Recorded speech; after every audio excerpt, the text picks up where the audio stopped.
Dragon, Pradeep Ranganathan, love today நல்ல hit, husband Marimuthu director, ஓமை கடவுளே நல்ல ஹிட்டு.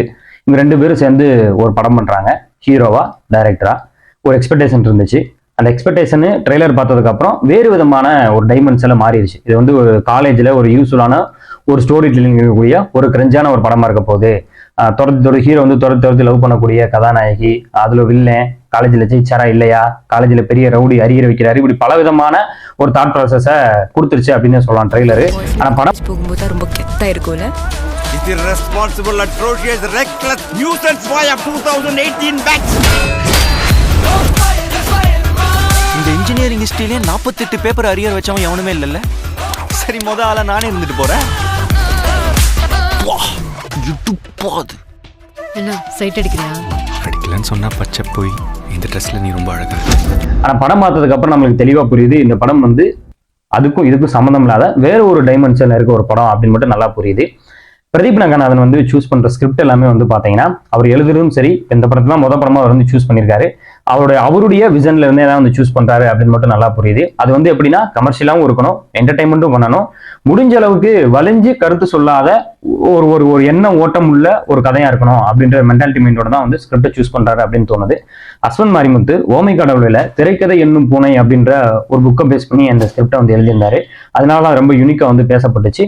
ஆப்வியஸ்லி இதுலயுமே வந்து பாத்தீங்கன்னா செகண்ட் ஹாஃப்ல ஒரு ஓமை கடவுளை மாதிரியான ஒரு டிப்பிக்கலான ஒரு ஸ்கிரீன் பிளே ரைட்டிங் தான் வந்து இதுல வந்து கொடுத்திருக்காரு. அது மட்டும் இல்லாம பாடல்களை கூட வந்து எப்படி கோரியோகிராஃப் பண்ணணும், எப்படி ஸ்டேஜ் பண்ணணும் உட்காந்து எழுதியிருக்காரு அப்படின்றது படம் பார்க்கும்போது நமக்கு தெளிவா புரியுது. பாடல்கள் எல்லா இடத்துலையுமே பிளேஸ்மெண்ட் பட்ட விடங்கள் எல்லாமே வந்து நல்லா இருந்துச்சு. அதையும் தாண்டி ஏண்டி என்னை விட்டு போன அப்படின்ற ஒரு காதல் தோல்வி பாடலை ஸ்டேஜ் பண்ண விதம் வந்து பாத்தீங்கன்னா ஒரு ரைட்டிங்காவே அந்த இடத்துல தெளிவா புரிஞ்சிச்சு அப்படின்னு சொல்லலாம். பிரதீப் ரங்கநாதன் அவர்கள் அவருக்குன்னு ஒரு டைமென்ஷனான ஒரு ஆக்டிங்கை கொடுக்கறதுக்கு ட்ரை பண்ணாலும் அவருடைய உடல் மொழியில வந்து பாத்தீங்கன்னா எஸ் சூர்யா, தனுஷ் இது மாதிரியான ஆக்டர்ஸ் வந்து அங்கங்க தென்பட ஆரம்பிச்சிடறாங்க. முடிஞ்ச அளவுக்கு அவர் இன்னும் கொஞ்சம் யூனிக்கா அவருக்குன்னு ஒரு ஆக்டிங்கான இல்ல ஒரு உடல் மொழியை வச்சுக்கிட்டாரு அப்படின்னு சொன்னா அடுத்தடுத்த படங்களுக்கு அவர் இன்னும் வந்து அவருக்கு ரொம்ப உதவியா இருக்கும் அப்படின்னு எனக்கு தோணுது. இந்த படத்துல பிரதீப் ரங்கநாதன் நடிச்சிருக்காரு, ஆனா அவரு எஸ் சூர்யா மாதிரி தனுஷ் மாதிரியும் பண்றதுக்கு ட்ரை பண்ற. அவருக்குன்னு ஒரு உடல் மொழி வச்சுக்கிட்டா நல்லா இருக்கும். இந்த படம் ஒரு என்டர்டெயின் பண்ற, பொழுதுபோக்கா இருக்க ஒரு நல்ல படம். மிஸ்கின் அவர்கள் இந்த படத்துல வந்து ப்ராப்பரா அவர் ரொம்ப அழகா வந்து யூஸ் பண்ணியிருந்தாங்க. எனக்கு தெரிஞ்சு மிஸ்கின் அவர்கள் வந்து ரொம்ப சரியா யூஸ் பண்ண படம் இந்த படம் தான் நினைக்கிறேன். வழக்கம் போல கௌதமன் அவர்களை வந்துட்டு தேவை ஊர்கா மாதிரி வந்து இந்த படத்துல வந்து தொட்டுக்கிட்டாங்க அப்படின்னு சொல்லலாம். கதாநாயகிகளை வச்சு கவர்ச்சிக்காக மட்டும் இல்லாம காட்சிகள் நகர்த்துறதுக்காக திரைக்கதை அமைச்சர் வந்து பாத்தீங்கன்னா படத்துல வந்து ரொம்ப நல்லா இருந்துச்சு அப்படின்னு சொல்லலாம். ஓமை கடவுளில் ஒரு பிலாசபி ஒன்று பேசியிருந்தாரு. எப்பயுமே நம்ம கையில வந்து இருக்கிறதே நல்லதா தான் இருக்கும், நம்ம அதை விட்டுட்டு இன்னொன்னு போய் தேடினாலும் ஒண்ணுக்கு ஒண்ணு அது பெட்டர் சாய்ஸா தான் தெரியும் அப்படின்ற ஒரு பிலாசபி ஒன்று பேசியிருந்தாரு. இந்த படத்துல வந்து பாத்தீங்கன்னா ஹஸ்பண்ட் மாரிமுத்து வந்துட்டு நீ தப்பு பண்ணு, அதை தப்ப உன்னோடய இருக்கட்டும், இன்னொருத்தவங்களை பாதிக்காத அளவுக்கு நீ வந்து தப்பு பண்ணிக்க அப்படின்ற மாதிரியான ஒரு பிலாசபியை அந்த படத்துல வந்து பேசியிருக்காரு.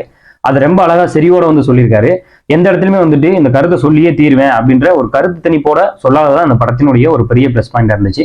மோஸ்ட்லி எந்த சீனுமே வந்து பாத்தீங்கன்னா பெருசா வந்து போர் அடிக்கவே இல்லை. ஆனா படம் வந்து ரொம்ப நேரம் ஓடுற மாதிரி ஒரு ஃபீல் கொடுக்கும் அப்படின்னு மட்டும் எனக்கு தோணுது. ஏன்னா எனக்கு படம் பார்க்கும்போது அப்படி அந்த ஃபீல் மட்டும் இருந்துச்சு.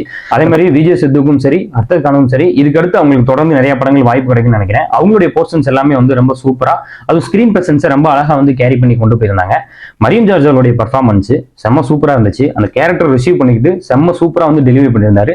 அதுவும் அந்த கிளைமேக்ஸ் போர்ஷன்ஸ்லாம் வந்துட்டு அந்த இன்னசென்ட்டா அந்த டயலாக் வந்து டெலிவரி பண்ற விதம்லாம் வந்து பாத்தீங்கன்னா செம்ம சூப்பரா வந்து ஒர்க் ஆயிருந்துச்சு அப்படின்னே சொல்லலாம்.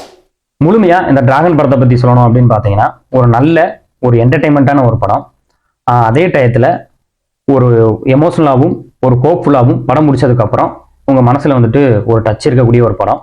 தியேட்டர்ல போய் பாருங்க, அதை என்ஜாய் பண்ணக்கூடிய ஒரு படமாவும் இருக்கும். நன்றி, வணக்கம்.